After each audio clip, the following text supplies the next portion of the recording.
Loron diak maluk sira hamutuk halao emergência na pintu e a programa estel Newsflash.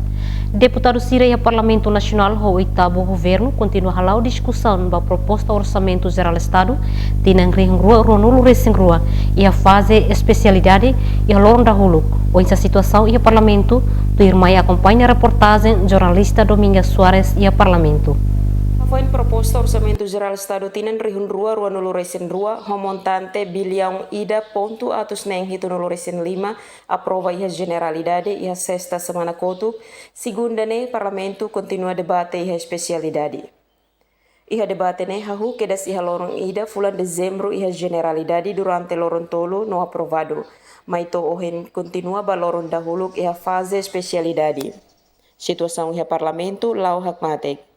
Mesmo ia crítico se deputado sira, tanto bancada oposição no bancada governo, incluímos ia relatório parecer comissão CNB trata assunto finanças, mas bem situação debate ne hakmatek, lá ia lian barulho nessa discussão ia ano anterior.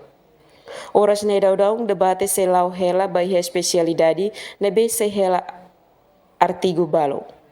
Enquanto proposta orçamento geral Estado batinan rua nulu recém rua montante bilhão ida recém ne foca ba prioridade neng hanesang desenvolve capital humano e educação formação profissional de saúde habitação uma que no igualmente gênero setor produtivo sira agricultura no turismo e ambiente no conectividade desenvolvimento setor privado rural no cooperativa no boa governação.